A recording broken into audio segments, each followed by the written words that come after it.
జోడీ grand finale వరకు వెళ్ళాం. ఫస్ట్ టైం చిట్టన్నకి వచ్చినప్పుడు హ్మ్. ఢీ జోడీ గ్రాండ్ ఫినాలే వరకు వెళ్ళాం. హ్మ్. అక్కడే ఎలిమినేట్ అయిపోయాం. హ్మ్. యశ్వంత్ మాస్టర్‌తో ఆ! పోయి ఓకే. ఎలిమినేట్ అయిపోయాం. హ్మ్. అప్పుడు నేను తెలుసుకున్నా. హ్మ్. ఓకే.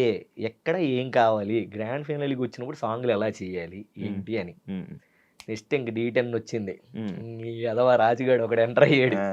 ఇంక ఆడిని తీసుకున్నారు. అన్నే అన్నాడు. "అరే! రాజుగాడి దగ్గరికి ఎళ్తున్నానురా మరి ఆడిని ఏంటంటే బావుంటదన్న ఆడు చేస్తాడు. హ్మ్. చూసి చేసుకోండి అన్నాం." ఇంకా అక్కడి నుంచి ఆ! ఇంక రాజుగాడిది ఆగలేదన్నమాట ఇంక. ఆ! వాడి డెడికేషన్ గాని ఇప్పటికి నేను రాజుగాడికి ఫ్యాన్ అని చెప్తానన్న. ఎందుకనంటే హ్మ్.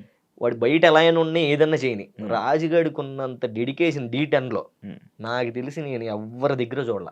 హ్మ్. వాడికి డెడికేషన్ బాబోయ్! నరాలు తెగిపోయేయి. అవునండి. బెల్ట్ అవునవును. ఎక్కిపోయేయి. వాడు హ్మ్. ఫిజియోథెరపీ చేయించుకొనొచ్చి ప్రాక్టీస్ చేసేవాడు. హ్మ్. ప్రాక్టీస్ డీ టైమ్‌లో. అప్పట్లో చాలా చాలా కష్టపడ్డాడు. చాలా అంటే కష్టపడ్డాడు. బీభత్సమైన డెడికేషన్ అవును. చేసేవాడు. అవును. నాకు దగ్గరుండి పర్సనల్‌గా తెలుసు. నేను అప్పుడు కంపోజ్ చేసేసేవాడిని సాంగులన్నీ. హ్మ్. హ్మ్. హ్మ్. కొన్ని సాంగులు చిట్టని చేసేవాడు. కొన్ని సాంగులు నేను హ్మ్. చేసేసేవాడిని. హ్మ్.